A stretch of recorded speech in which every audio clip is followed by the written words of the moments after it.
Good afternoon, everyone, and welcome to my very first episode in my Back to Basics series. If you saw me yesterday, I did my introduction video explaining all about what this is going to entail. So if you haven't seen it, go back and watch yesterday's video. Hello, good afternoon. Hi, I'm April. If you don't know who I am, this is my page, Shades of You, and the whole aim of my page is all about educating and demonstrating how to take care of yourself, how to look after your skin, how to wear makeup for the first time, and I hope that you guys enjoy being around here. Now, I have started a brand new series. I am calling it Back to Basics, and I am aiming to do a series of videos over the next couple of weeks. I aim to keep them short and sweet. Hopefully none of them will be too long, because I do really hope that you'll be able to watch them all. Remember, they are labeled episode 1, episode 2, episode 3. They are going to follow across in sequential order, and hopefully they will all make sense. So enough of a recap on the introduction. Let's get stuck straight into episode 1. Super duper important, guys, when you are out there and you are watching, that you say hi to me in the comments.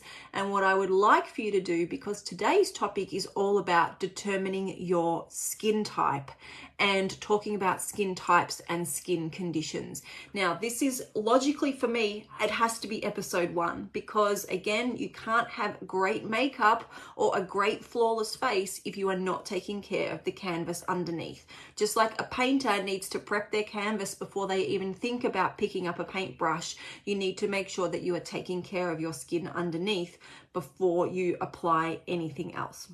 So tomorrow morning, I am going to jump on and I am going to demonstrate my my regular basic daytime skincare regime. But before we get to that, before you're deciding, what skincare is right for you, you need to know what is your skin type. Now, we have 4 main skin types. We have dry, normal to dry, also known as combination sometimes, normal to oily, and oily to acne. And we tend to fall into one of those generalized 4 categories. Now, one of the big things is that we can have a skin type, and we also have skin conditions, and they are very different things. Okay, so skin type is usually what you're almost born with. It's what you have pretty much throughout your entire life. Now, that can change depending on a few different factors, but your skin type is really sort of what you have. The different conditions of the skin can change over time depending on the elements, depending on what you're exposed to, depending on what you eat and drink, depending on pollution, all sorts of different things. So let's go into, first of all, determining your skin type. And then, as I said, tomorrow morning, I am going to demonstrate the different uses of basic skincare for each of those skin types. So what I want you to do is, in the caption to this video, there is a skincare quiz. If you don't already know what your skin type is, click on the quiz, answer the questions. It takes about 2 minutes to do it. And then in the comments of this video, let me know what is your skin type. Now, some of the questions are a little bit ambiguous. So if you're really not sure, just an educated guess. Sometimes they can be a little bit of both. But overall, let me know in the comments, what is your underlying skin type?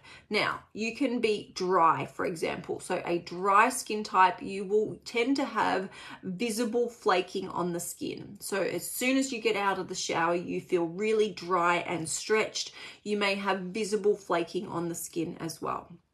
Normal to dry, which particularly as we mature is probably the most common skin type, is where you or also known sometimes as combination. So normal to dry means overall you really don't have too many issues with your skin. You don't seem to have too many breakouts. You're not really particularly oily, but you may sometimes get a little bit of oil throughout the T-zone, across the top of the brows, down the nose and chin occasionally. But overall, you couldn't really say that you're dry, you wouldn't really say that you're oily, you're kind of just in between. So you would be normal to dry.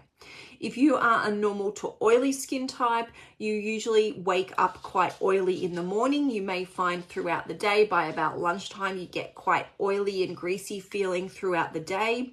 You may have large pores on the skin. That's usually a trait of having an oily skin type as well. And you, what was I about to say? Completely lost my train of thought. And you will be quite oily, maybe at the start of the day, not too bad, but as the day progresses, you get considerably oily, just particularly through the T-zone in particular.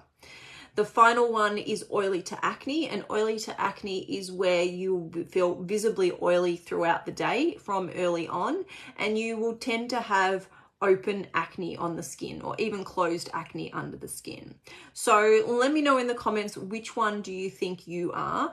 If you need help, click on the link that's in the caption to the video and let me know in the comments which skin type you are. I'm also going to pop a post up on my page in a little while, and it will have a manual version of the quiz where you can just go and check off the answers and whichever one is the most applicable for you. And I would love for you to let me know what your skin type is. Now, as I said, we have skin types, and then we also have skin conditions. So when you're evaluating your skin, I want you to evaluate the underlying skin, how it feels first thing in the morning when you're out of the shower or when you're out of bed. How does it feel by about lunchtime? Okay. We can have our skin type, which, as I said, it doesn't really change too much. It can change slightly depending on environmental factors. But then we have conditions of the skin. And the conditions of the skin are the things that can change. So, for example, you might be a dry skin type with rosacea. Now, the rosacea is a condition of the skin. The dry is your skin type. You can't necessarily change the skin type, but you may be able to, not that we can really ever get rid of rosacea completely, but we can help to minimize the signs of it. Another example might be that you are an oily to acne skin type, and your condition would be acne. Okay, you might be normal to dry with pigmentation. So again, the pigmentation is not the underlying skin type, but it is a condition of the skin due to other factors, either external from, UV damage, or it could be a hereditary thing as well. It could be diet related, smoking related. So determine your underlying skin type. Let me know in the comments, and then we'll talk about skin conditions later down the track and the different things that you can use to help prevent, conceal, and treat those down as we go. All right, I hope that was helpful. Again, short and sweet. I want these deliberately to be short and sweet. Let me know, and then join me if you're free tomorrow morning, and we are going to break down the basic essentials that you need for a simple skincare routine for each of those 4 skin types. Okay, let me know. I look forward to hearing your responses. Chat to you all soon.